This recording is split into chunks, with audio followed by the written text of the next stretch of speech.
못났다는 얘기들은 많이 하시는데 인생이 그래요. 네? 모르셨어요? 인생이 그렇습니다. 인생이 그렇다고 또 인생까지 나와? 근데 누가복음까지 우리가 좀 이렇게 봤는데요.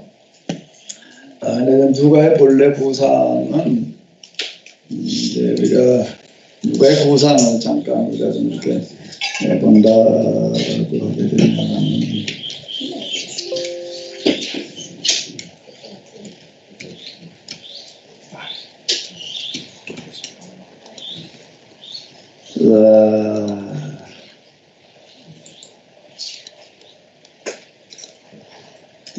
한번 여기를 보시도록 하겠습니다. 우리 중에 이루어진 사실에 대하여 처음부터 목격하여 말씀을 읽은 자들이 전하여준 그대들을 조사하고 들은 사람이 많은지라 그 의미를 너무나 자세히 이루어졌다고 그들을 가까이 자기가 써놓은 줄 알았니 너는 가라 우리나라는 더 확실하게 하려 합니다. 그 데빌로가 누구냐는 것에 대해서는 뭐 의견이 분분한데요. 이제 이름 자체가 데오는 하나님을 말하는 거고 빌로는 필리아 사랑을 말합니다. 하나님은 사랑하는 사람. 그러니까 이거는 어떤 특정인을 말하는 게 아니라 기독교인을 말하는 거다. 뭐 이렇게 얘기하기도 하고 이제 그럽니다. 아니면 이제 아주 고유층, 상류층에 속하는 사람입니다. 각하라는 말 자체가 이제 이런 걸 얘기하는 거니까 그렇게 보기도 하고 그러는데 뭐 중요한 거는 우리 중에 이루어진 사실에 대하여 처음부터 목격자와 말씀이 일꾼된 자들이 처음부터 목격자가 되고 말씀이 일꾼된 사도들을 말하는 거예요. 전하여준 그대로 내력을 조절하고 붙든 사람이 많은지라 라고 하는 거는 지금 무슨 얘기가 되는가 하면 복음서라고 하는 이름으로 남아있는 책들만 지금 20여 권 됩니다. 목록만 보거든요. 그럼 남아있지 않은 것들도 많을 수 있다는 얘기예요. 그건 남아있다라고 하는 거는 굉장히 어려운 건데 오늘 우리는 이거 책 하나 이렇게 써놓게 되면은 조선시대 때 뭐 이제 초기에 뭐 누가 써놨다 문창문에다가 이렇게 붙여다 이렇게 써놓잖아요. 그럼 그 보관만 잘하면 몇백 년 갑니다. 그 옛날 지금도 발견되어지고 이제 그래요. 그런데 지금 성경이라고 하는 거는 문창호재다 목이라고 하는 거는 기록 방식 가운데도 그건 고대 방식에도 아주 고급에 속하는 거고요. 양가죽에다 갖다가 이렇게 적어놓는다. 이제 양피지 이렇게 얘기를 하는데 그거는 오래 가지를 못해요. 몇십 년마다 한 번씩 계속 필사를 해야지 이게 보존이 되어지는 겁니다. 그 필사를 하는 데는 어마어마한 돈이 들어가야 되는 거예요. 그럼 뭐 어떻게 될까요? 시간이 지나가면서 계속 필사한다는 건 무슨 얘기가 되는 거예요?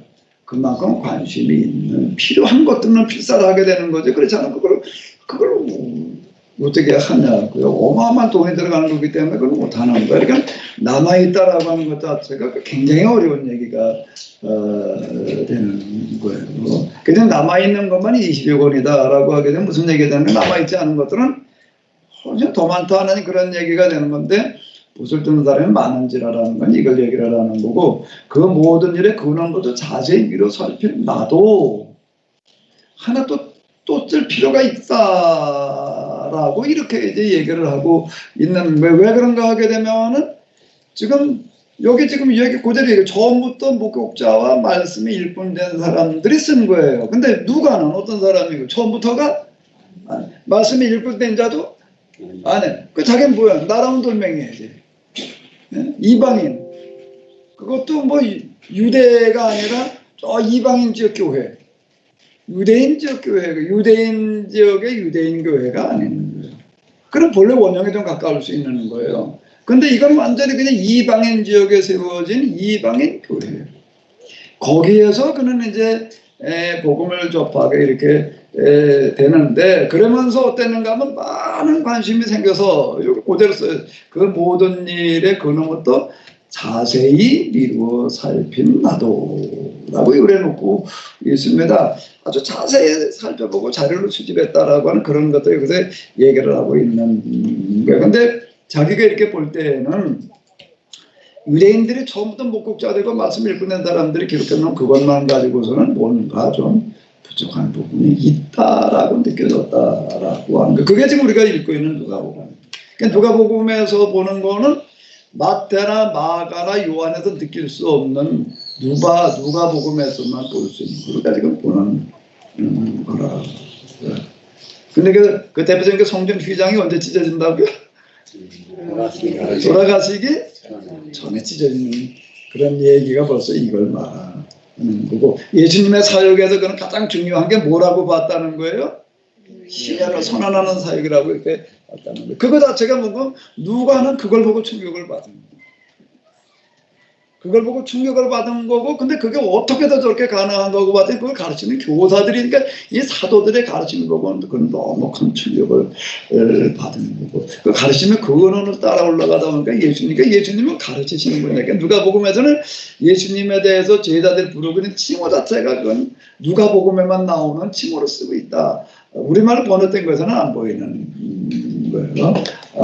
안 보이는 어떤 이제 이런 건데, 이렇게 이제 보고 있는 어떤 이런 거죠. 근데 누가의 고상 속에는 예수님의 부활 성천으로 끝날 수가 없는 거예요. 그 이후 제자들로 말미암아 세워지는 뭐가 더 중요한가 하면 교회인 거예요. 교회 이야기를 이제 쓰지 않을 수 없는 거죠. 그래서 교회 이야기로다가 이렇게 넘어가게 되는데, 사도행전으로 넘어가게 되면 또 이렇게 얘기를 하고 있습니다. 한번 읽어보도록 하겠습니다. 그리고 내가 먼저 쓴 글에는 뭐라 예수님께 행하시냐 가르치던 시대까지 것도 성령으로 명하시고 승천하신 날까지 일을 기록하는 거라. 그 다음 이야기를 또 지금 써내려가고 있는 거죠. 그 다음 이야기라고 하는 거 이제 승천신학이라고 부활신학인데, 승천신학이라 부활 그리고 승천신학인데, 부활에 관한 이야기들이 물론 다른 데도 좀 나와 있지만은 누가복음이야말로 부활 승천신학이 여기 좀 들어있는 건데, 40일 동안 활동하셨다는 것도 여기서 나오는 거예요. 40일 동안 계시다가 승천하시고 난 다음에 열흘 있다가 이제 성령이 임하죠. 그것도 다 누가복음에 누가복음에는 이게 요즘은 누가복음 사도행전이라고 부르지 않고 누가행전이라고 이제 이렇게 이야기를 합니다. 복음서 그 연구의 과정에서 이렇게 보게 되면요, 복음서 중에서 모두를 이제 현대에 이르러서인데요, 뭐를 가지고 많은 연구들을 했는가 하게 되면 요한복음. 그러니까 요한복음이라는 게 보니까 너무 독특하고 그래가지고 요한복음 신학이라고 하는 걸 가지고 이제 많이 연구들을 이렇게 했습니다. 물론 마태복음도 마태복음대로 또 이렇게 이제 하는데 주로 이제 요한복음을 가지고 많이 관심을 이제 가지고 이제 그러다가 그 다음에는 또 이제 무슨 시대가 오는 건 마가복음 시대가 오는 거예요.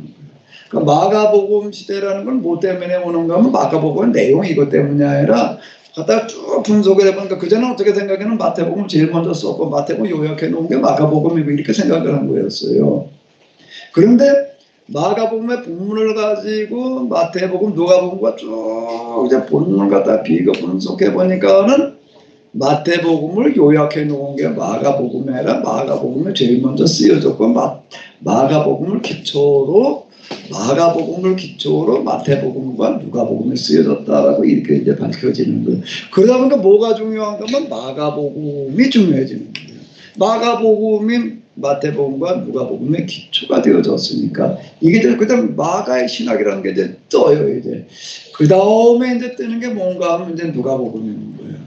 그 다음에 뜨는 거 누가라는 거가 이방인이 이게 누가복음과 사도행전을 가지게 써놨다라고 하는 것 자체가 일단 신약 성경의 4분의 1에 해당되어지는 어떤 그런 이야기가 이제 누가복음 이런 식으로 다 이제 그 관심들을 가지고 연구들을 하고 이제 그렇게 되어졌는데요. 이제 누가 그 복음을 다루면서 사도행전 전체 다를 다룰 수는 없고. 누가 문서 이렇게 얘기를 한다. 1부는 복음서, 2부는 사도행전. 그래서 요즘은 누가 행전 이렇게 부른다 라고 하는 겁니다. 네, 이 중에서 뭐와 관련되어진 것만 이렇게 보는가 하게 되면은 누가복음에서는 일단 뭘 가장 중요한 거라고 그러고 봤다고요? 신념이요. 그리고 예수님은 그걸 어떻게 하신 분이에요? 제자들에게 가르치고 훈련시키신 분이에요. 누가복음은 그렇게 그려져 있는 겁니다. 신년을 제자들에게 가르치시고 뭘 하셨다고요? 훈련시키셨다라고 하는 거예요. 그런데 그 다음 이야기, 그건 제자들은 그 가르침을 받고 훈련받은 거를 어떻게 하고 있는가라고 하는 거를 이제 이렇게 이어져 보는 거예요. 이런 관점을 이어져 보게 될 때에 누가복음 마지막이라고 하는 건 뭔가 하게 되면은 이 얘기하신 거예요. 누가복음 마지막 구절에 이게 들어있었지요. 다시 한번 읽어보시도록 하겠습니다. 예루살렘을 떠나지 말고 내게서 들과 아버지께서 약속하신 것을 요한은 물로 세례를 베풀었으나 너희는 몇 날이 못해 성령으로 세례를 받으리라. 근데 여기 이렇게 보게 되면 보실 때 예수님 어떤 사람이 주께서 이스라엘 나라를 회복하시기 이때입니까? 이제 부활 승천하시는 걸 보면서도 무슨 생각을 하는가 하게 되면은 무슨 생각을 하는가 하면 이스라엘을 회복시키는 거로다가 이렇게 아직 이해를 하는 거예요. 근데 지금입니까? 그전에는 언제를 본 거예요? 그전에는 언제를 봤죠? 예루살렘으로 입성하신 다음에 그렇게 하나님 나라를 임할 줄 알았는데 아직 아닌 거예요. 그럼 이제 지금은 이제 막 분위기가 좀 이상하니까 막 구름이 빽빽하게 임하고 뭐 그러니까 야 지금 뭔가 하나님 나라가 임할래나 보다. 그러니까 항상 사람들 구름이 약간 이상한 구름만 떠도 그렇게 되는 것 같아요. 여기. 그러니까 그런 거는 너희가 신경 쓰지 말라. 너희가 진짜 신경 쓸 거면 오직 성령이 임하시면은 이게 사도행전 1장 8절 이제 이래가지고 이제 말씀을 하신 건데 이 사람 누군가 그렇게 질문 안 했으면 이 말씀 안 하실 뻔했어요. 자, 이제 어쨌든 이제 그리고 이제 부활 승천하셨다. 그 승천 신학은 전적으로 이건 누가의 몫이 이렇게 되는 거예요. 이렇게 돼요. 여기 보게 되면 갈릴리 사람들 어째 서서 하늘을 쳐다보냐 너희 가운데서 하늘 올려주신 예수님은 하늘로 가심을 본 그대로 오시리라. 뭐 이제 이렇게 얘기를 하는 거고요. 11 제자들과 또 여자들과 이제 여기는 이렇게 나갑니다. 남자들만 모인 게 아니라 모두 모였다고요? 거기다가 예수님의 가족까지 또 합세를 했다라고 하는 건데 더불어 마음을 같이하여 오로지 기도. 요 구절 한번 읽어보시도록 하겠습니다. 오로지 기도에 힘쓰리라. 근데 이제 뭐가 만들어지는 건가 하면 뭐가 만들어진 거죠? 계약 공동체가 만들어지는 거예요. 그러니까 이제 누가복음에 의하게 되면 성례전 예식사에서 뭐라고 말씀하셨는가 하면 새 계약이라고 하는 그런 단어가 이렇게 나오는 거예요.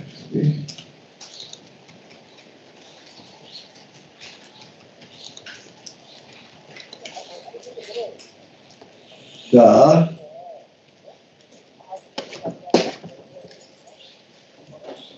또 어디서 나오는 소리야? 어디서 나오네? 왜 여기서 왜 소리가 나와? 뭔 소리가 나오는 거야? 뭐가? 난 어디서 나오나 그랬더니 이게 뭔 소리가 나오는 거지?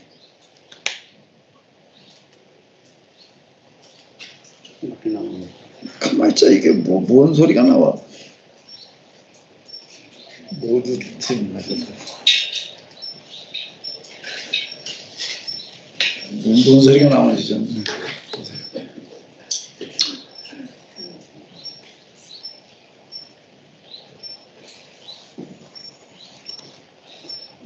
자,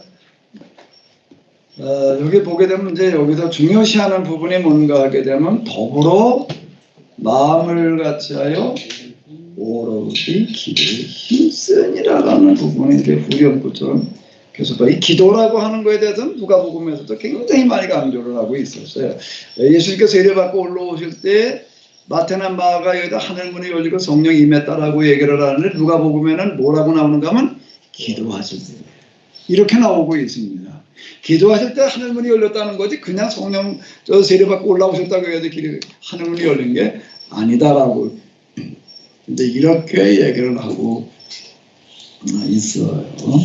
이제 120여 명의 사람들이 모여서 이렇게 마음을 같이 오로지 기도에 힘썼다라고 하는 거고요. 여기 이렇게 보게 되면은요, 또 이거 한번 읽어보도록 하겠습니다. 오순절날이 이름에 그들이 다 같이 한 곳에 모여 있다는 건 뭘 하러 모였다는 얘기가 되는 거죠? 다 같이 잊어버렸네. 뭐였지? 구체적으로 모였어. 우리 마음을 같이 기도에 몇 절이야 이게? 4절. 더불어가 먼저. 그러니까. 자, 한번 읽어보도록 하겠습니다. 오로지 다시 한번 아직 왜요? 자, 그럼 오순절날이 이미 이르면 그들이 한 곳에 모였더니 뭐 하러 모였다고요? 더불어 마음을 같이하여 오로지 기도에 힘쓰러 모이는 거예요. 그러니까 기도하고 있을 때에 그때 성령이 임했다. 이 얘기가 되는 게 누가에서는 이 사도행전으로 넘어가게 되면 꼭 누가복음에서도 그렇지만 꼭 이렇게 나가고 있습니다. 그 얘기는 자체는 뭔 얘기인가 하게 되면 왜 이렇게 기도할 때 성령이 임하는 거고 기도할 때 뭐 하늘문이 열리고 기도할 때 이 얘기가 왜 계속 나오는 걸까요? 왜 그렇게 나오는 걸까요? 개약 신학에 의하면 하나님께서 일방적으로 알아서 하시고 그냥 순종이나 하는 게 아니라 그게 이제 구속사 신앙에서는 얘기할 수 없는 부분이 계약사 신앙에 들어있는데 계약 공동체니까 하나님과 계약을 맺으세요. 그러나 하나님께서 이 계약 공동체는 뭐라는 공동체라고요? 하나님을 대신하는 공동체. 대신하는 명령에 순종이나 해야 되는 데가 아닌 거예요. 이제 왜 그게 이제 아까 얘기한 루터의 절대 운점 솔라 피데가 나오고 칼빈은 뭐라고요? 칼빈의 신학은 무슨 신학이라고요? 하나님의 절대 주권 신학이에요. 그래가지고 이중 예정을 얘기를 하는 거예요. 왜 그런 신학이 나오느냐라고 한다면 거기에 뭐가 없어서인가 하면 계약 신학이라는 게 없어서 이렇게 나옵니다. 그러니까 절대 은총, 절대 주권 신학으로 가는 거. 하나님은 절대 주권자예요. 그럼 우리는 거기에 이제 뭘 해야 되는가 하면 순종이 남아있는 거예요. 이 도식으로 가는 거예요. 근데 계약 신학에 의하면 성경은 원래 계약 신학이에요. 지금 여기서 이렇게 봐봐요. 계약 공동체하고 계약을 맺어놓은 다음에는 하나님의 역할을 대신 누가 해야 되는 거예요? 계약 공동체가 하는 거예요. 그럼 계약 공동체는 이제 뭐를 해야 된다? 그럼 누가가 너무 놀라운 게. 이 사람이 이방인이야. 어려서부터 신앙생활을 하는도 안에 중간에 나라 들어온 사람인데 누구보다도 계약 신학을 잘 이해하는 거다. 누구보다. 그 중에 하나가 이게 기도. 그리고 하나가 이게 경제 이렇게 되는 건데 기도를 누가는 어떻게 이해를 하고 있는가 하게 되면 계약 공동체를 통해서 하나님께 일을 하시는데 계약 공동체에 뭘 통해서 일을 하시는가 하면 뭘 통해서 일을 하신다는 거예요? 기도를 통해서 일하십니다. 그 기도의 본을 누가 보여주시는가 하면 예수님께서 그렇게 보여주시는 거예요. 자, 이렇게 되는 겁니다. 그 계약 공동체가 기도한 거대로 하나님께서 행하시는 거예요. 그러면은 자, 봐봐요. 인간이 하나님께서 하시는 대로 해야지 되나요? 하나님께서 사람이 하는 대로 해야 되나? 인간이 하나님 호전한 대로 해야 돼요? 하나님 사람 호전한 대로 해야 돼요? 질문이 잘못됐나? 계약신학에 의하면 그럼 이제 요번에 이렇게 얘기를 했고요. 계약신학에 의하면 인간이 하나님 호전한 대로 하는 걸까요? 하나님께서 인간이 호전한 대로 하는 걸까요? 사람이 기도하는 대로 하나님께서 하시겠다. 근데 단 전제 조건이 있어요. 아무 기도나 무조건 다 된다는 얘기가 아니라 하나님의 뜻에 부합하는 기도여야 된다는 거예요. 그거는 뭘로 해야 되나? 그럼 어떻게 해야지 그런 기도가 가능한가? 하나님의 말씀에 대한 똑바른 이해가 필요합니다. 이게 누가가 얘기하는 거예요. 이게 너무 정확하게 이해를 하는 거예요. 저는. 그래서 사도행전에는 그렇게 지금 써나가고 있는 거예요. 기도할 때에 하나님께서 성령을 그들에게 주신. 왜 기도할 때 성령을 주셨을까요? 그럼 그 얘기 속 기도할 때 우선 더 성령이 임했다고요. 그럼 이 얘기 속에는 뭐가 들어있나요? 무슨 기도를 했다는 거예요? 무슨 기도를 했다고요? 무슨 기도를 했을까? 여기 지금 봐봐요. 자, 1절 한번 읽어봐봐요. 오순절날이 이미 이름에 그들이 다 같이 한 곳에 모여서 뭐 했다고요? 아니, 기도인데 아까 뭐라고 그랬죠? 오로지? 근데 뭐가 빠졌나? 무슨 기도가 빠졌나? 아니, 오로지 한 마음으로 기도를 하는데 덮어놓고 기도를 한 게 아닌 거예요. 뭐를 위한 기도가 있었을까? 뭐를 위한 기도라는 건 안 나와 있어. 뭐를 위한 기도를 했을까? 네? 도와달라고? 어제 그렇게 있어요. 오늘 성령이 임했으니까. 성령이 임했으니까. 자, 오순절에 여기다 그럼 이제 그 다음 거 봐봐요. 이제. 자, 한번 읽어보세요. 우리 하나님부터 구하고 하나님 것에서 그리에 온전히 마치 그에게처럼 발라진 것들이 되게 되고 각 사람에게 하나씩 인하였더니 우리가 성령의 충만을 받고 나라를 주셨다 다른 언어로 말하기 시작하니라. 그럼 뭘 기도했다는 거예요? 성령이 임하기를 기도했다는 거예요. 덮어놓고 도와달라고 기도한 게 아니라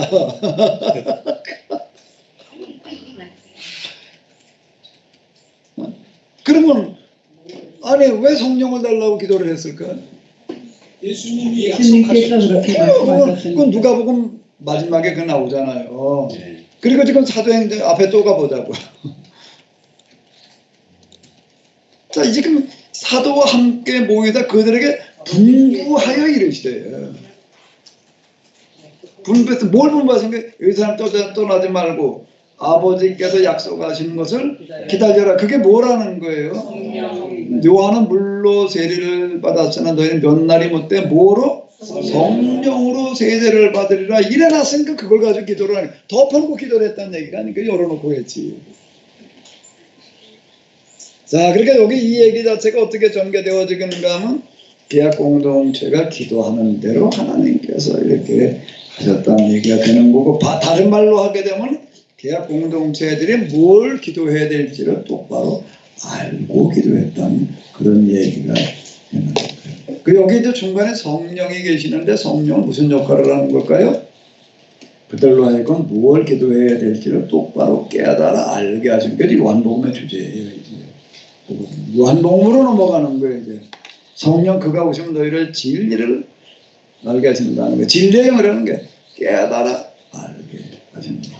뭘 해야 될지를, 무슨 말을 해야 될지를 다 생각나게 하시려고 이제 요렇게 얘기를 하고 있는 거죠. 그러니까 여기서 그들이 모여가지고서 다 같이 한 곳에 모여서 뭘 했다고요? 성령의 이 말씀을 좀 더 구체적으로다가 더불어 마음을 같이하여 오로지 기도를 했다. 기도에 전념했다. 그때 자, 그러면 이제 여기서부터 이제는 누가복음까지는 우리의 이야기라고 갖다 직접 연결시키기가 쉽지를 않았는데 여기로 넘어오게 되면 이제 누구의 이야기가 되는 거지요? 이제는 우리의 이야기가 되는 거예요. 그러니까 120여 명의 사람들이 이제 중요한 건데 120여 명의 사람들이 이제 이런 역할을 해야 된다라고 하나님 그분은 우리가 하나님께서 허락한 대로 명령하신 대로 무조건 따라 행하는 그런 공동체가 아니라 어떤 공동체라고요? 하나님의 뜻이 하나님께서 하시고자 하는 게 뭔지를 똑바로 깨달고 우리가 기도하는 대로 어떻게 하시는 하나님? 응답하시는 하나님. 자, 요렇게 돼가는 겁니다. 이제부터 우리 얘기예요. 이제부터는. 그럼 우리가 최소한 그럼 뭐가 돼야 된다고요? 기본적인 조건이 뭐예요? 더불어 마음을 같이 하여 오로지. 그러니까 더불어 마음을 같이 해야 돼. 이게 따로따로 놀게 되면 곤란한 얘기가 되는데 그러니까 제가 계속 이제 한 얘기가 뭔가 하면 계약 공동체 입회원서 내라는 얘기가 그리고 여기가 뭘 하려고 하는 건지를 알고 해라. 그렇게 한 마음과 한 뜻으로 해야 되는데 여기 이웃사랑이라고 하는 게 이런 내 몸과 내 사랑이가 어디까지 실천할 거냐고 하면 우리가 경조사에만 우리가 실천을 하는 건데 반대로 다 관여할 수는 없는 얘기고 경조사도 그냥 무조건 다 뭐 가족 경조사 자가자는 얘기가 아니라 어떻게 우리가 지금 제안을 시켜놓은 거죠? 원인과 뭐요? 직계 국한시켜가지고 그러니까 최소화시킨 거예요.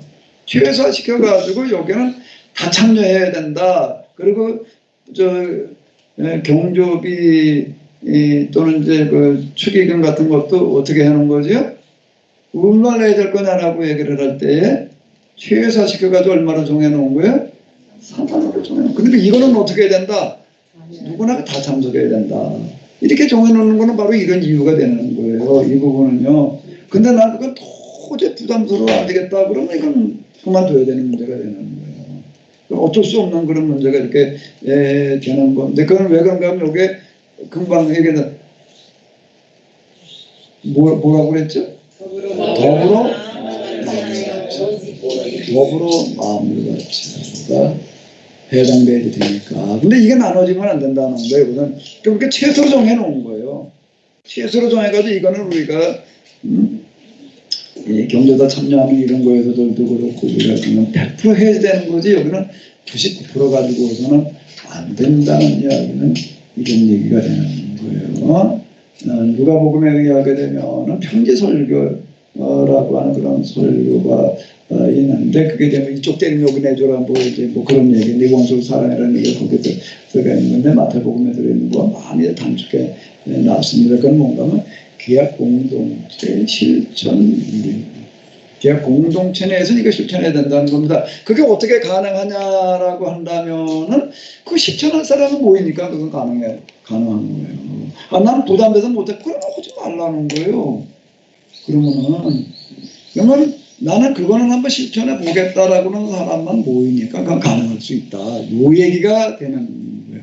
그게 누가복음에서는 그 부분이 이제 명확해지는 게 되겠습니다. 그러니까 이제 그 얘기가 이렇게 되는 거예요.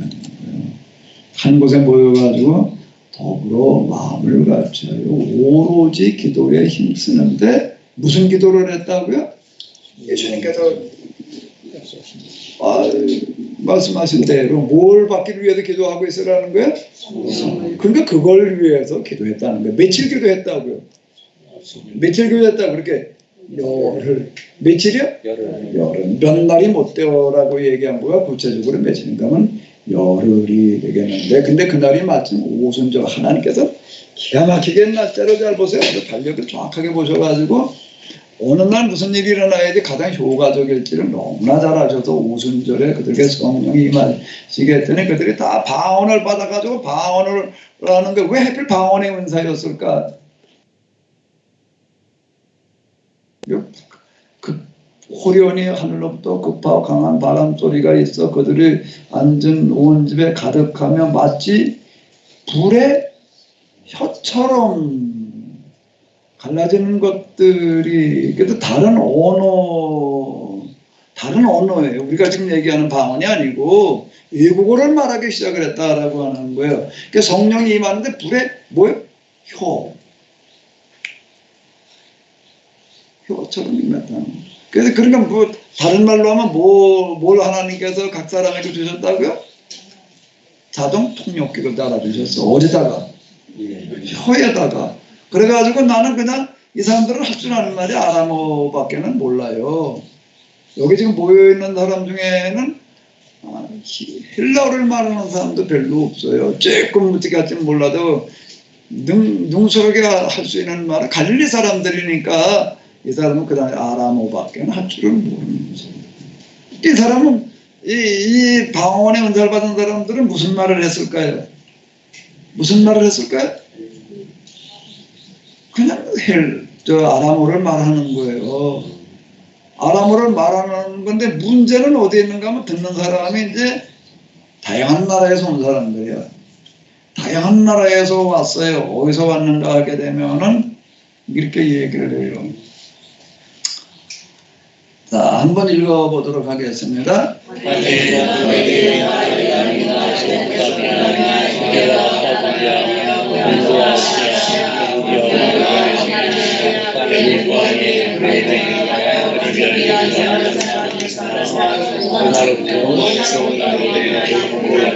바다의 죄와 사랑이라 그들과 하나님이라. 그런데 우리가 다 우리의 각오로 하나님의 큰 일을 말함을 듣는도다. 말하는 사람은 그냥 아람어로 아람어로 말을 하는 거예요. 성령 같은 사람들이.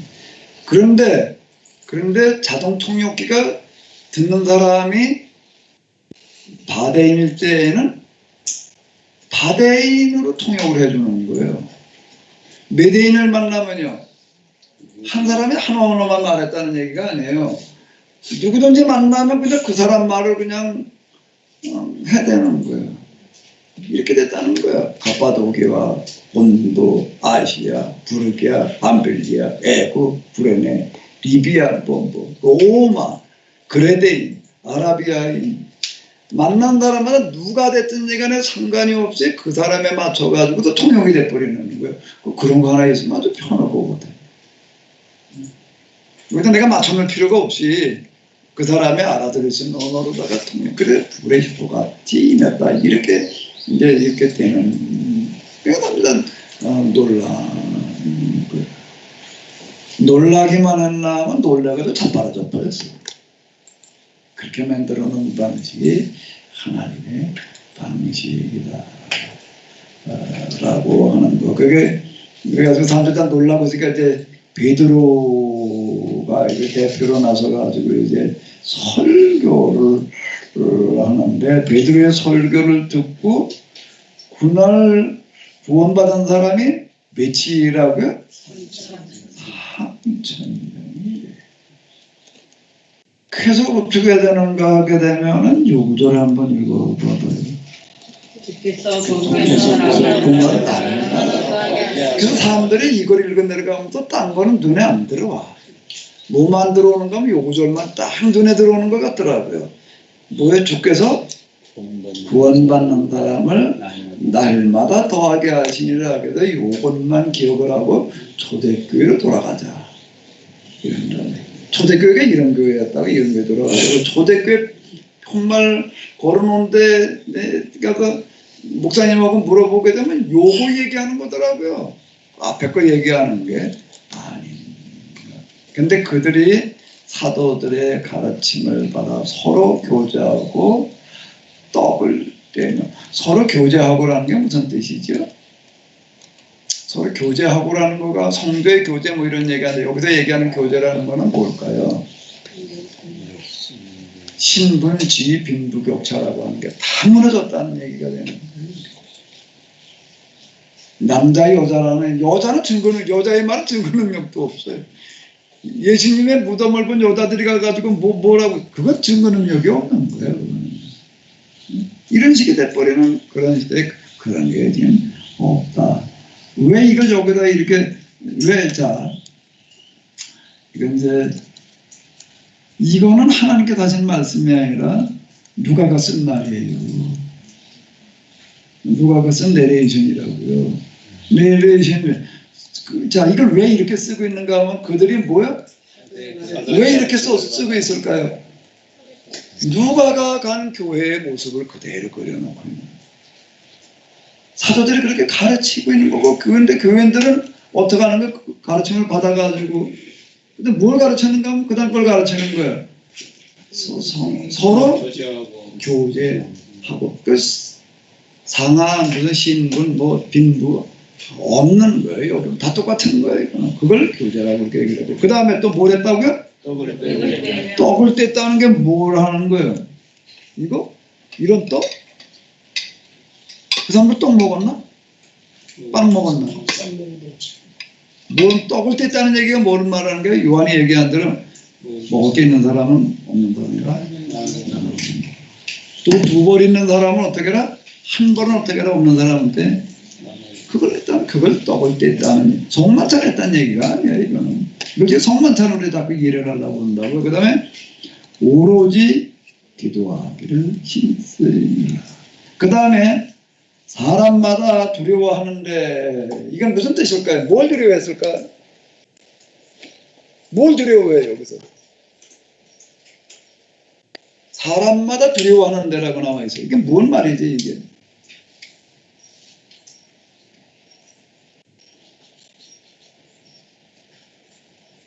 대전 케네시스 목사님.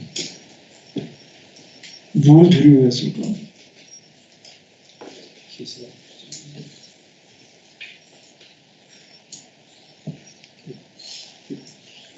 하나님의 현령 또 그 하나님의 뜻에 거스르는 자신들의 모습을 좀 두려워하지 않았을까?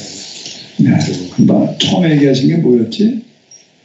처음 하나님의 현존이 경험. 이 두려움이라고 얘기를 하는 이런 부분들은 뭔가 하게 되면은 복음서에도 몇 번 그런 얘기가 이렇게 나오는데 예수님께서 저 중풍병자 지붕을 뚫고 다른 애 중풍병자를 고쳐놓으니까 두려워했다라고 나와요. 두려워하며라고 이렇게 얘기하는 그런 구절이 나오는데 아니 그 중풍병자 고쳐놓는데 왜 두려워해? 뭔 얘기인가 하면 그 사건을 통해서 뭘 경험했다는 얘기가 되는 거죠. 하나님의 임재와 현현을 경험했다는 얘기가 이렇게 되는 겁니다. 지금 그 얘기를 하는 거예요. 요거는 영성 체험에서 하나님의 임재를 직접 경험하는 거는 아주 고차원적인 그런 단계를 얘기를 하는 거예요. 사람마다 두려워하는데 또 그 다음에 사도들로 말미암아 또 어떻게 하는 거예요? 기사와 표적이 나타나니 믿는 사람이 다 함께 있어 모든 물건을 서로 통용하고 순서이고 잘 봐야 돼요. 순서를 그 다음에 재산과 소유를 팔아 나눠주며 이렇게 나가고 있는 날마다 마음을 같이 하여 성전의 모욕을 힘쓰고 집에서 떡을 떼며 기쁨과 순전한 마음으로 음식을 먹고 하나님을 찬미하며 그 다음에 온 백성에게 칭송을 받으니 근데 초대교회로 돌아가자라고 하는 사람이 요거는 안 쓰더라고요. 거기 표 걸어놓은 걸 보니까는요 온 백성의 칭송을 받은 이는 없어요. 그렇게 표에다 뭐만 크게 갖다 꼭 초대교회로 돌아가자고 그러는 거 그 다음에 갖다 들이다 써놓는 건 뭐라고 요거만 써놔. 주께서 구원받는 사람을 날마다 이것 때문에 그게 된 건데 이것 때문에 이거는 빼버리고 요것만 되게 하자고 그러니 이게 그리고 초대교회로 돌아가자고 그렇게 얘기를 하더라고요. 자, 그 다음에 또 여기 읽어봐봐요. 자, 한번 읽어보도록 하겠습니다. 뭐하러 올라갔나? 기도하러 올라가. 이제 우리가 꼭 뭘 특별할 때에는 무엇을 위한 제목 기도라는 게 들어갈 때가 있고요. 그냥 우리가 기도 생활에 하나님 말씀을 충분히 깨달고 하나님 뜻대로 구하는 그런 기도라는 건 뭔가 하면 하나님 나라가 이 땅에 임하기를 구하는 기도가 되는 거예요. 그 기도를 되게 꾸준히 계속 하다가 보게 되면 그러면 하나님께서 더 좋은 걸 인도해 주시는데 이 기도하러 올라갈 때, 기도할 때 여기에서 지금 이 40 이 사람이 40살이라고 그랬나? 이 날 때부터 이 장애인이었던 걷지 못하던 사람이 그 자리에서 일어나는 일이 일어나는 거죠. 요거는 뭔가 하면 요게 앞에 요게 나와 있습니다.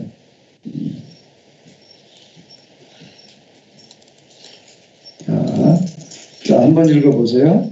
그들이 그들의 가르침을 받아 서로 교제하고 떡을 떼며 오로지 기도를 힘쓰니라. 사람마다 두려워하는데 사도들로 말미암아 이 사도들을 통해서 기사와 이적이 일어나는 게 복음서에 의하게 되면 예수님께서 훈련시키시느라고 2명씩 짝지어가지고 내보낼 때 그들에게 어떻게 하셨는가? 그냥 내보내신 게 아니라 능력을 줘가지고 내보내시는 이야기가 나오고 있습니다. 가면서 제일 먼저 뭘 하라고 그러죠?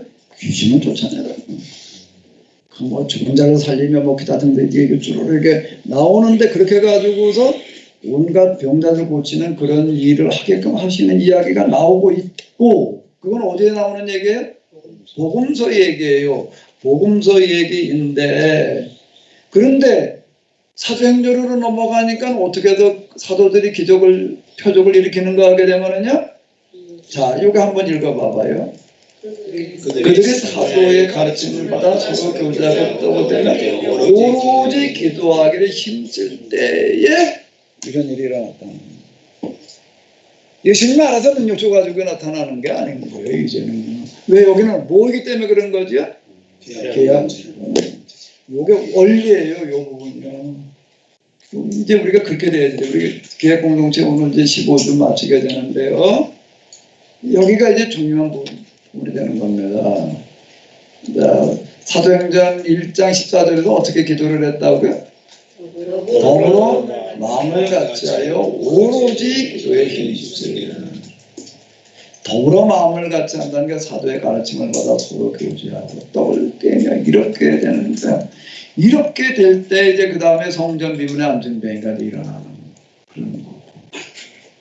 아니 한 번도 걸어본 사람은 걷기도 하고 뛰기도 했다는 게 그건 너무 일어나는 것도 기적이지만 걸어본 적이 없는데 어떻게 걸어요? 뛰어본 적이 없는데 어떻게 뛰어요? 그게 더 큰 기적이에요. 몸 중심으로 어떻게 나가?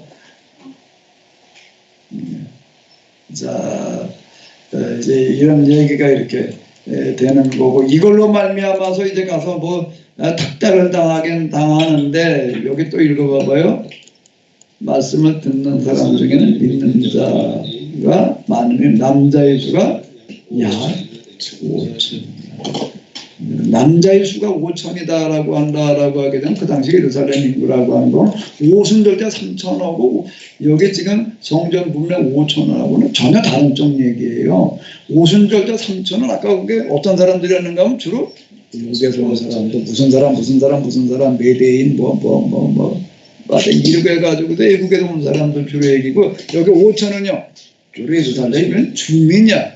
주민 중에서 남자만 5천 명. 그래 예루살렘에 얼마나 살았느냐라고 한다면 이거에도 연구 한번 얘기 들어보니까 차들 잡아가지고 예루살렘 인근까지 다 합쳐가지고 5만, 계산한 사람 조금 차이가 나긴 한데 맥시멈으로 잡아가지고 5만 넘어갈 수는 없다 이렇게 얘기를 하더라고요. 그 중에도 5천 그러면 그것도 그 5만은 뭔가 남자만 5만을 말하는 게 아니고 그냥 전체 인구가 5만. 그런데 남자의 수가 얼마야? 5천 그러면은 이때 여기 기도하러 온 사람들은 주로 예루살렘 성내 사람들이 대부분일 텐데, 그러면 뭔 얘기인가 하면 이게 거의 다라는 그런 얘기가 나오는, 이거 어마어마한 그런 일들이 일어나는 거예요 지금. 그리고 이제 여기서 또 뒤로 가게 되면 또 무슨 얘기가 또 나오죠?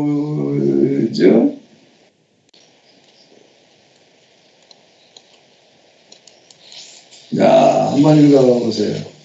손을 내밀어 부족과 여자 거룩한 점 예수님을 빌기를 다하는 우리 진정하는 그러니까 여기 또 그 다음 이제 나오는 얘기 뭔가 하면은 그런 얘기가 나옵니다. 믿는 우리가 한 마음과 한 뜻이가 꼭 나옵니다. 그러니까 이건 누가가 교회 가보니까 진짜 교인들이 그렇더라는 거예요, 이 얘기는요. 그러니까 누가가 받은 인상을 그대로 가지고 지금 얘기를 하는 거예요. 그러니까 교회는 어떤 데야 된다고요? 한 마음, 한 뜻이어야지 되는 거예요. 어쩌고 저쩌고가 있으면 곤란한 얘기가 되는 거예요. 모든 물건을 서로 통용하고 자기 재물을 조금이라도 자기 것이라 하는 이가 어떻게 없더라? 하나도 없더라. 이렇게 얘기가 되는 겁니다. 사도들이 큰 권능으로 주의 주님 부활을 증언하니 우리가 다 큰 은혜를 받아 그 중에 한 사람 가난한 사람이 없으니 이는 발까지 있는 자는 팔아 그 판무대 값을 가져다가 사도들의 발 앞에 뒀다는 건 뭘 말하는 걸까요? 알아서 쓰라고 그랬다는 거예요. 각 필요에 따라 나누어 줬다.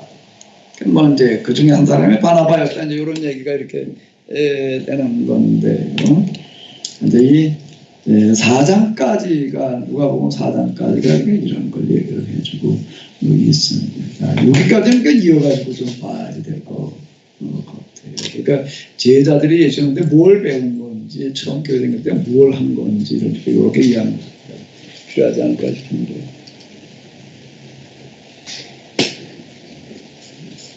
그 뒤에 얘기는 5장으로 넘어가면 무슨 얘기가 나올까요?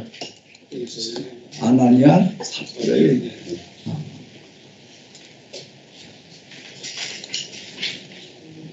자, 오늘 오늘 제가 여기까지 하려고 생각을 했던 건데요. 하신 말씀 있으면 좀 하세요.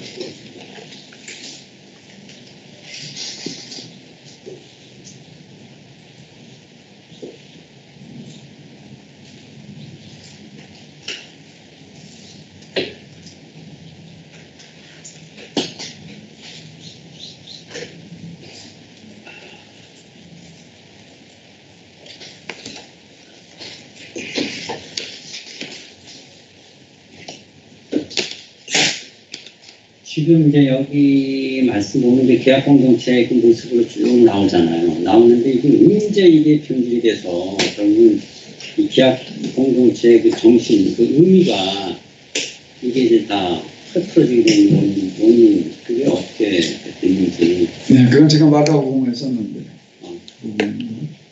마가복음에서 썼는데, 지금 이건 이제 사도 시대예요. 사도 시대고 또 사도들의 제자 시대가 있어요. 이걸 뭐라고 부르는가 하면 속사, 포스트 아포톨릭 시대가 이렇게 오는 거죠. 그 다음에는 무슨 시대가 오나요? 또 제자들의 제자 이렇게 넘어가게 되면 이제 그 다음에는 교부, 처치, 프라도라 이렇게 얘기를 합니다.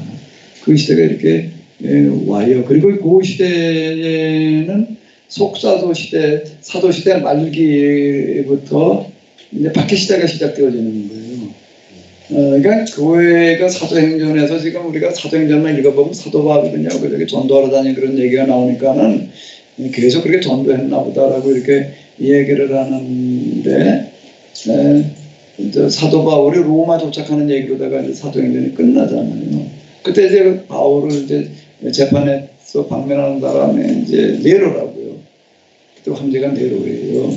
그러면 네로 말기로 넘어가게 되면은 이제 박해가 시작되어지는데, 로마 화재 사건으로 이제 박해가 시작되어지는 거고, 그거는 이제 그래도 주로 로마에 국한되어지는 그런 박해였는데, 로마 신의 불지른 주범들이 이제 기독교인들이 이래가지고 대대적인 박해가 일어나는 그런, 그때 이제 바울과 뭐 베드로가 다 순교를 했다라고 이제 이렇게 전해지고 있습니다.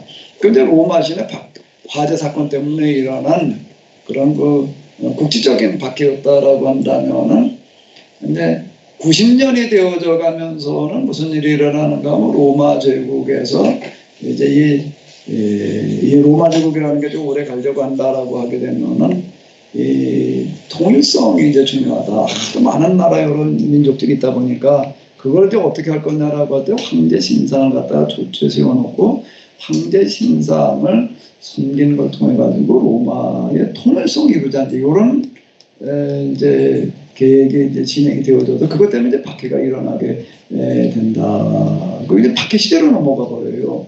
그러면 전도하는 시대는 다 해가지고 몇 년쯤 되어졌나? 이제 90년으로 말고 90년으로 본다면은 몇 년쯤 된 거죠?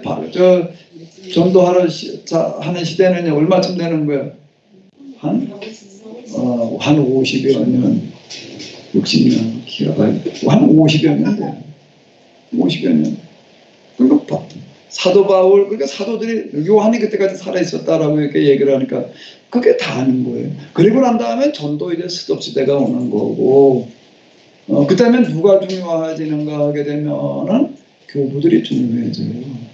교부들이 중요해지는데 내가 마가복음에서도 썼는데 그 교부들은 어떤 사람들이었는가 하게 되면 대부분이 그 당시 최고의 교육을 받은 사람들이었다라고 하는 거예요. 대부분이.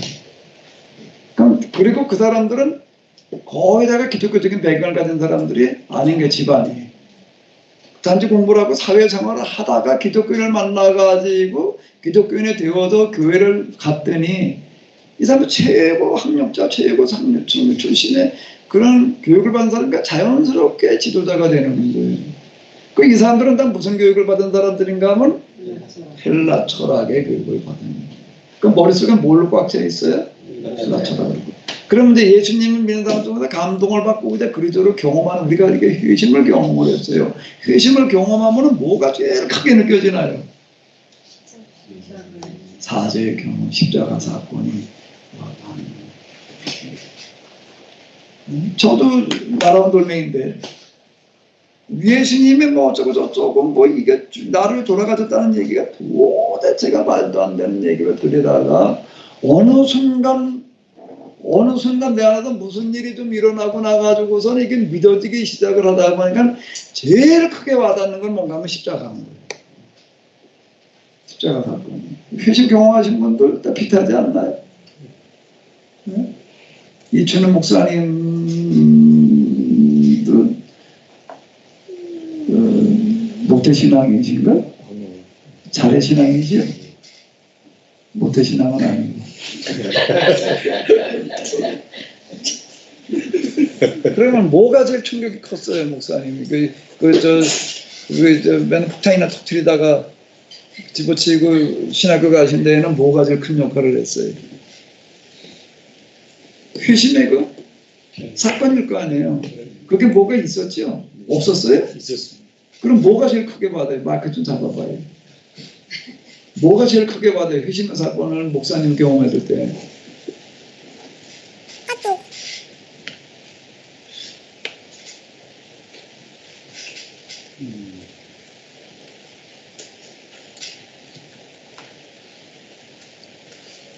지금 조금 다른데.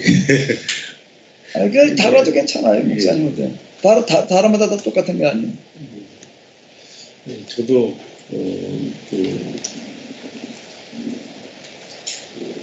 전혀 관심이 없는 상황을 살다가 예수님의 말씀을 듣고 내가 죄인이라는 사실을 깨닫게 되고 그러면서 좀 삶을 감추하겠구나 결정된 계기가 됐습니다. 어떤 예수님을 통한 속죄와 사죄라고 하는 그 경험이 제일 뚜렷하게 와닿는 것 같아요. 이현환 장로님은 모태신앙이신가요? 자례신앙이신가요? 장로님은 어떠셨어요? 예수님 다른 분 말고 회심이라는 경험을 하실 때 뚜렷하게 다가왔던 게 뭐예요? 그래서 아니 제가 죄인이었다라는 거하고 좀 그때 생각에 구원받았다라고 하는 거. 그거는 거의 공통적으로 와닿는 것 같아요. 그렇게 가르쳐서가 아니라 뚜렷하게 이런 게. 그럼 이 사람들은 기독교적인 배경이나 히브리적인 배경이 전혀 없는 사람들. 단지 교회도 교인들 중에 감동을 받았는데 그게 와닿다 보니까 자연스럽게 그리고 머릿속에는 헬라 철학으로 가득 찬다라는 거예요. 헬라 사상으로. 그럼 그게 자연스럽게 뭘로 갈까요? 그쪽으로 갈 수밖에 없어요. 근데 그런 시기는 생각보다 빨리 찾아왔어요. 초기 교부 때부터 그렇게 됐더라고요. 그럼 이제 기독교의 삶도 삶대로 그냥 간 거예요.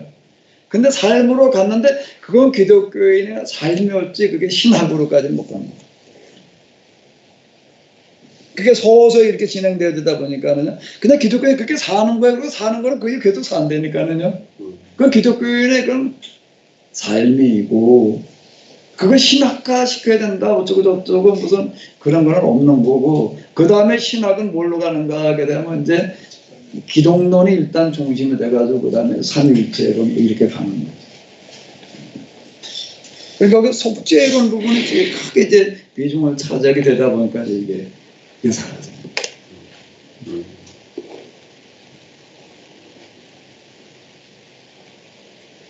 그 당시 신학 교육이라고 하는 것 자체가 지금처럼 이렇게 돼 있는 그런 신학 교육 체제가 있었던 것도 아니고 그냥 모교회에서 지교회 지도자들을 갖다 이렇게 교육시키는 그런 시기니까.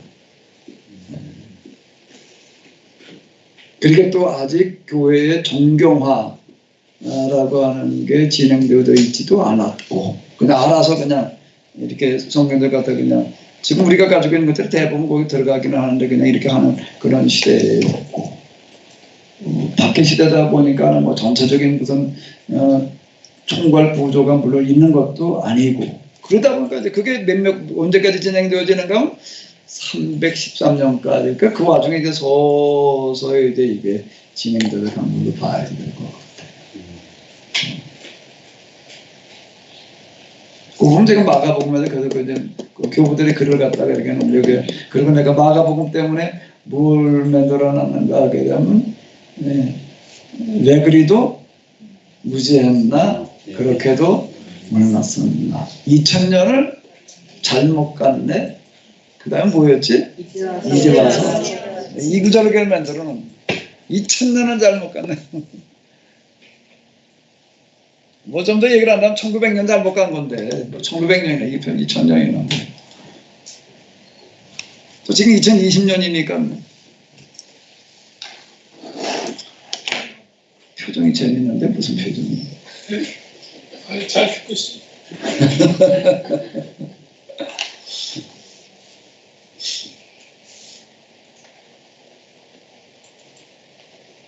네, 이제 우리의 지금 과제라고 하는 거는 신학과 성경 해석을 일단 바로 잡는 거고, 그리고 그 다음에 이제 삶을 또 이제 그쪽으로 바로 잡는.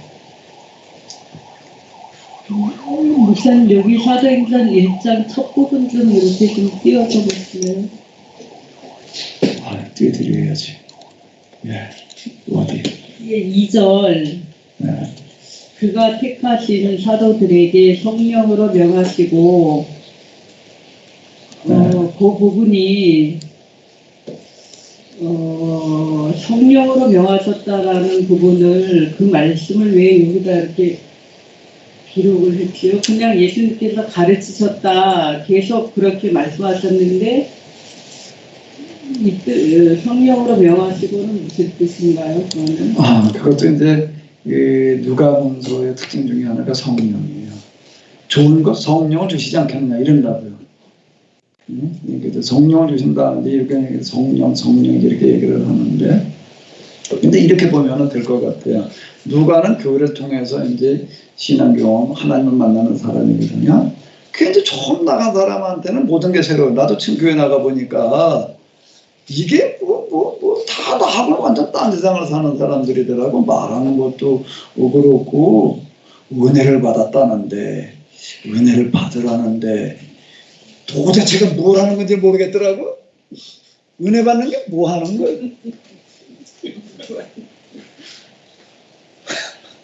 아니, 은혜를 받았대. 뭘 받은 거야? 넌, 아니, 이게 굉장히 어려운 얘기더라. 진짜, 아버지 그때 살아계실 때, 이제 은지하고 제 어머니하고 뭐 얘기를 하다가, 제 어머니가 교인들이 와서 또 속해 얘기하는데, 뭐, 은혜를 받았네, 뭐 어쩌네, 뭐 그러고 하니까 은지야, 뭐 무슨 얘기를 하는다. 그랬더니, 그건 뭐 은혜를 받았다는데, 도대체 뭘 받은 거냐? 가져와봐, 어디. 나도 보여줘봐. 그거 나도 좀 받게 해봐. 아니, 이해가 되는 거야.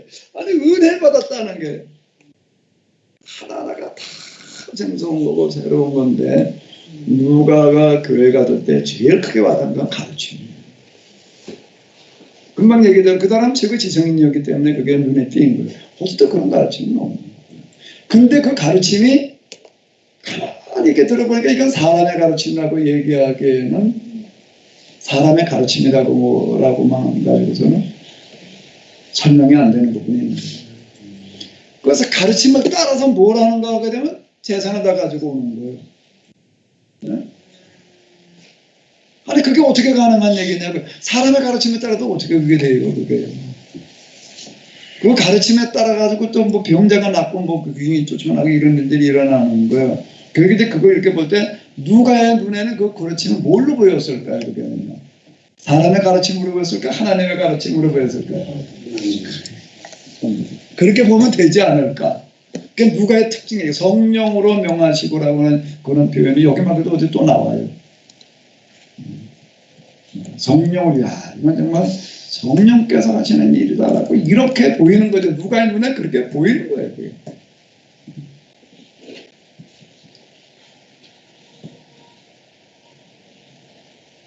세례를 받는데 또 여기 뭐라고 나와요?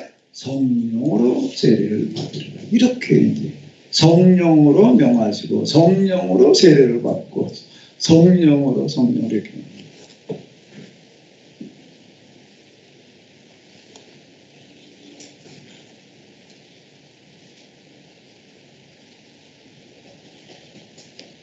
그 하나 이제 제가 이게 이제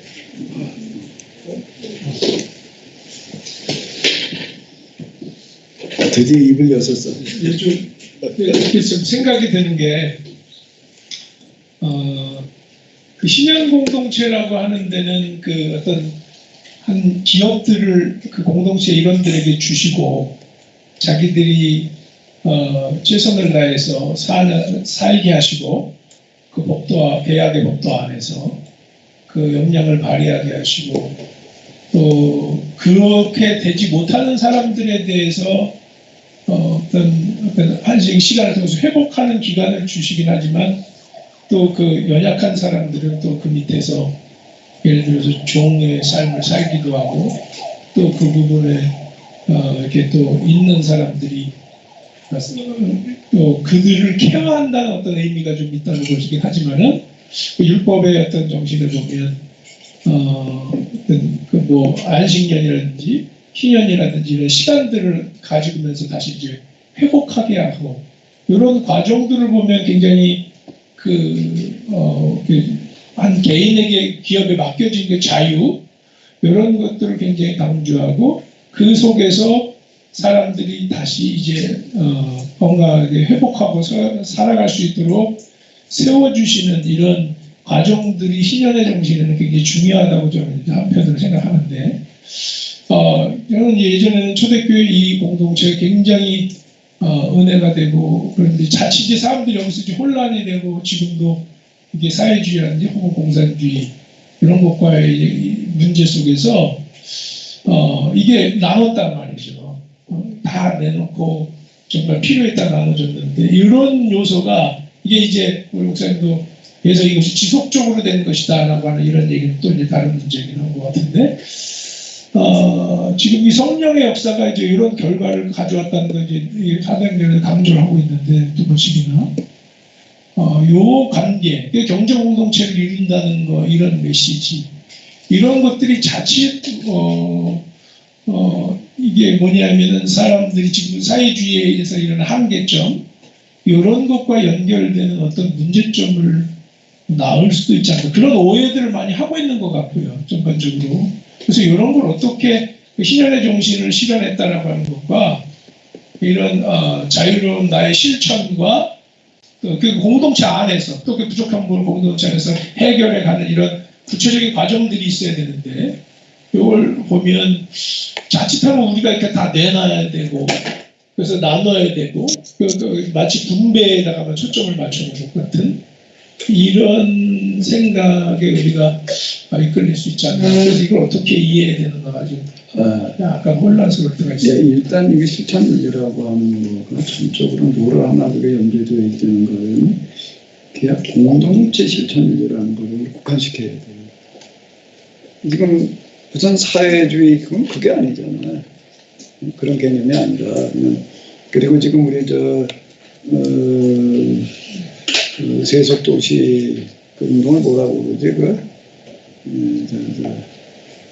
어쨌든 신학으로다가 이제 유조건에 들어가는 어떤 이제 그런 부분들 같은 경우도 뭔가 뭘 하나 상실해 놓고 얘기를 하는 거면 전적으로는 그냥 공동체 윤리 받고 얘기를 한다면은 이렇게 살기를 서로 약속한 사람들끼리 실천한 윤리라는 거예요. 그걸 염두에 둬야 된다는 거예요. 그게 꾸고자 하는 자에게 거절하지 말라라고 하는 얘기가 그 약속한 사람들끼리 가운데서 무슨 얘기가 되는 걸까요? 다른 대로 주라는 얘기가 되는 걸까요? 절대 그런 일을 하지 말라는 얘기가 되는 거예요. 반대 의미가 되는 거라고요. 여기에는요. 오전한 자에게 거절하지 마라. 겉옷을 자는 자에게 속옷까지 돌라는 그런 얘기 자체는 무슨 얘기가 되는 건 너는 누구에게 되는지 받는 자가 되지 말고 뭐 하는 자가 되라. 받는 자보다 뭐 하는 자가 복되다. 이 윤리가 되는 거예요. 야, 우리는 공동체 윤리 서로 달래는 대로 주자. 그게 아니라 자기 건 자기가 해결하면서 주는 사람이 되자. 근데 누구에게 준다는 거예요? 주는 게 아무한테나 주는 게 아닌 거예요. 여기 누구한테 주는 거죠? 공동체 내에서 강동체에서 내야 되고 무조건 주는 게 아닌 거예요. 이거는요. 야, 이거 우리가 교회공동체 하기로 했으니까 누구 달랜다 줘야 돼. 그게 아닌 거예요. 이거는요. 오해하지 말아야 되는 거예요. 그 시적인 상황에서 얘기하는 어떤 이런 것들을 이렇게 놓고 본다면 아무에게 파도들의 말 앞에 줬단 말이야. 이 얘기는 그래 필요에 따라 나눠줬다는 그런 얘기가 뭘 말하는 거가 하게 되면 아무한테나 주는 게 아니라 어떤 사람한테요? 주어야 될 사람한테는, 즉 바꿔 해결한다면 자기 힘으로 도저히 어떻게 해결할 수 없이 되어져 버리는 그런 사람한테만 국한시키는 얘기가 되는 거예요. 이거 오해하지 말아야 돼. 이런. 이제 그런 문제들이 세밀한 게 있고, 사실 희년도 어쨌든 이스라엘 공동체, 하나님 나라 공동체 안에서 이루어진 거잖아요. 그러니까 이제 이런 거에 대해서 우리가 아주 단순하게 받아들이면 이게 마치 사회주의적인 요소가 있는 것처럼 해서 어떤 극단적인 보수적인 분들은 이 공동체란 말 자체를 부담스러워하고 막 이런 일들이 이제 너무 다양한 해석들이 나와서, 그러니까 이걸 오해하지 말아야 되는 부분이 이런 얘기를 하는 거예요. 이 부분이 일반적인 사회적 공산주의하고는 전혀 이건 다른 얘기가 되는 거예요. 그리고 이제 제가 평지설교에도 얘기하는 어떤 그런 부분들, 왼쪽을 때리고 오른쪽을 내줘라, 뭐 기타 등등의 그런 얘기들은 전적으로 무슨 윤리라고요? 그야 공동체 윤리. 그리고 거기도 얘기하는 원수 사랑 무슨 뭐 어쩌고 저쩌고 기타 등등을 갖다가 그런 문자대로만 이해를 해가지고서 누구든지 와가지고 달려는 사람도 거절하지 말아야 된다는 그런 개념하고는 정반대라는 거예요. 반대. 그 부분을 우리가 좀 잘 이해를 해도 일반적인 사회주의하고는 전혀 다른 얘기야. 이거는. 이제 보통 우리가 지금 말씀하신 굉장히 중요한데 그냥 문자로만 받아들인다고 이거죠. 그러니까 이제 무조건 줘야 되고 뭐 하고 지금 무조건 나눠줘야 되고, 그게 공평한 거 똑같이 나누는 거, 지금 이런 논리로 지금 이해하고 있는 가능성이 높거든요. 분배주의가 아닌 거예요. 이게 제가 그래서 그게 근심이. 분배주의가 아니야 이거는. 그냥 저거 있는 사람 똑같다 없는 사람 나눠주자는 그런 논리하고는 전혀 딴 얘기가 되는. 그럼에도 불구하고 성경에서 말하고 있는 모든 윤리가 사실 강론이 아니라 원론이라고 생각합니다. 이게 기독교 공동체 안에서 기독교 계약 공동체 윤리이기도 하지만 계약 공동체 밖에 있는 사람에게도 이러한 어떤 법대로 실현되면은 좋은 웰빙의 법이잖아요. 이거 하나님의 법이니까. 그렇다 보면은 우리가 우리 사회에서 지금 그 김정인 대표가 국민 뭐라고 그러죠? 그 국민소득제 이야기가 지금 화두가 돼서 나왔는데 제가 이게 지난번 컨퍼런스 하실 때 그 희년함께서 말씀해 주셨던 어떤 토지 소득으로 발생되는 어떤 이득에 대해서는 노동에 해당되는 부분이 아니기 때문에 거기에 대한 근로소득이 아니어서 이 부분을 국민의 숫자로 나누어서 세금에 해준 것은 이게 이제 계약 공동체가 아니지만 국가 공동체나 이게 이제 사회적인 법으로 규정이 되면은 이걸 이제 시행돼야 되는 거잖아요. 그래서 이게 이제 우리가 뭐 지지하는 특정 정당이나 그걸 떠나서 이게 그 성경적이고 계약 공동체에서 추구하고 하는 어떤 법과 일치하면은 여기를 좀 지지해주고 이걸 그냥 사회주의 법이라고 해서 터부시하거나 그렇게 해서는 안 될 것 같아요. 예. 자, 일단 여기서 힌트를 얻어서 사회 제도로 통찰에 들어가서 적용시킬 수 있는 여지가 많을 수는 있어요. 네. 많을 수는 있는데 그 결과를 기대하는 거는 사회적인 제도와 최대 법만 가지고서는 한계가 있다. 이거는 성경에서 얘기하는 신년은 전적으로 무슨 걸로 국한이 되어야 되는가 하면 다시 똑같은 얘기로 돌아가는데 계약 공동체라고 하는 것은 그냥 신앙적인 차원을 말하는 거예요. 제도나 조직 차원 가지고서는 한계가 있다는 거예요. 공산주의나 사회주의가 법과 제도가 우리가 이입해서 안 되는 게 아니라 뭐가 안 되냐면 사람이 그걸 따라가지 못하는 거예요. 그 운영하는 사람이 이게 그런 제도와 운영을 해낼 만한 사람들이 아닌 거예요. 그건 사람에 대한 너무 과신해서 나오는 거라. 그러니까 성경에서는 이렇게 얘기를 하는 거. 그때 전적으로 이건 어디에서만 가능한가? 계약 공동체 내에서만 결실을 기대할 수 있는 거다. 제도로 어쩌고 저쩌고 이렇게 뭐 얘기할 수 있는 걸 만들 그렇게 가지고도 다 제도화 시켜가지고도 그게 과연 성공을 거둘 수 있느냐라고 한다면 세상에 간단한 얘기일까? 그런 제도와 체제라는 거가 과연 가능할까? 사실 현대 500년이라고 하는 것 속에서 시도해보자는 게 뭐가 있어요? 복지라고 하는 걸 가지고 많은데 결국 그 복지를 갖다 확대시키니까 국가 경쟁력이 약해져가지고서 지금 다 도로 초래하잖아 지금. 날 때부터 요람에도 무덤까지라고 그래가지고서 쫓치네 그냥. 근데 그게 어떻게 가능해? 그건 불가능한 얘기예요. 그 이상적으로나 가능한 얘기이지. 그러니까 이건 어디서만 가능한가 하면 전적으로 교회 공동체 내에서만 결실이 가능하다라는 거는 꼭 우리가 염두에 둬야 될 것 같아요. 여기서 많은 제도들이 세상 바깥에 사람들도 물론 그렇게 공동체 내에서 그렇게 하고 있는 이유는 공동체를 위해서는 아니에요. 공동체 통해서 세상 모든 사람을 위해서예요. 그런데 그 결실까지도 어디까지 끌고 가야 되는가 하면 제도와 조직 차원만 법과정만 차원 신앙적인 차원으로 가야 된다는 거예요. 그런데 나는 요즘 우리 시대에 이게 현실성이 있을 수 있다라고 이렇게 얘기를 하는 어떤 이런 거는 결국에 가서는 이제 신앙적인 경쟁이 일어날 수밖에 없어요. 지금 자본주의라고 하는 논리라는 게 경쟁 논리잖아요. 경쟁을 통해서 승자가 살아남는 거예요. 그렇다라고 한다면 종교도 이제는 별 수 없어요. 다 경쟁적으로 살아남는 건데 뭘로 살아남아야 되느냐라고 한다라고 하게 되면 이론적인 무슨 교리 뭐 신학 이것만 가지고서는 한계가 있고 그 종교를 가진 사람들이 어떤 삶을 살아내느냐라는 결과를 가지고 경쟁을 해야지 되는데 우리가 교회 공동체 내에서 크냐 작으냐는 건 중요하지가 않은 것 같아요.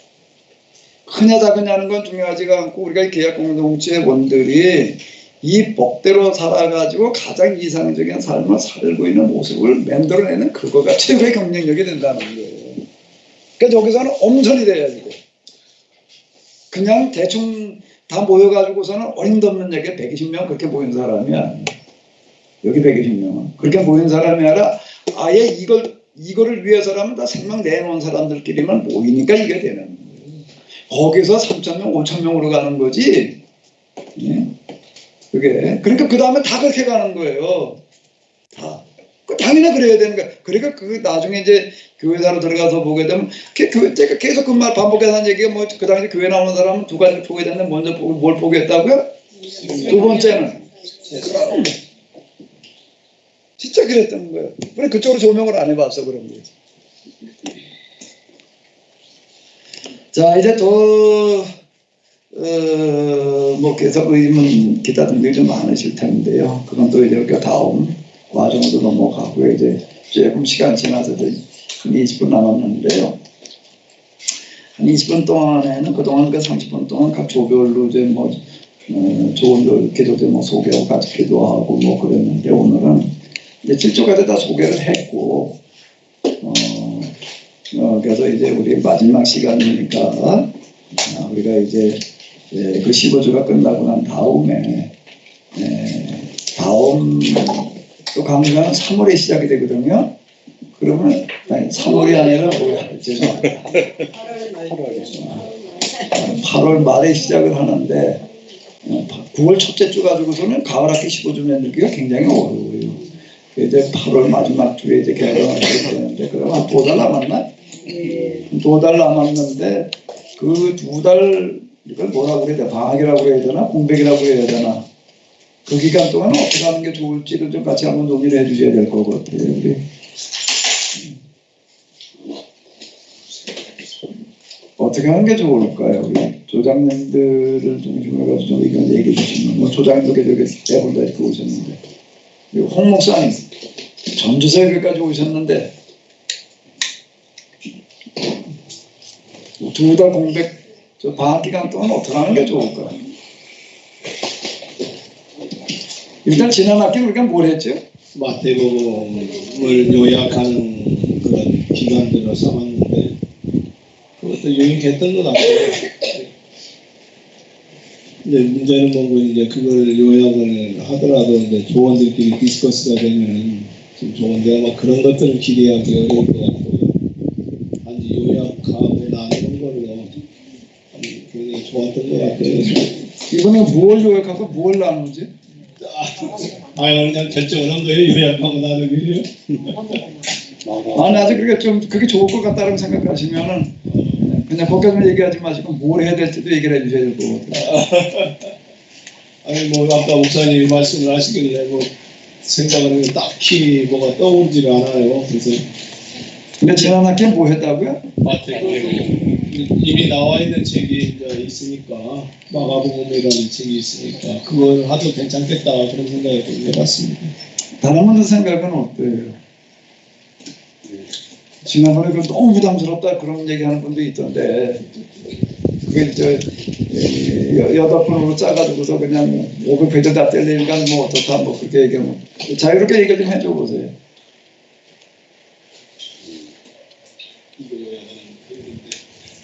근데 저 연록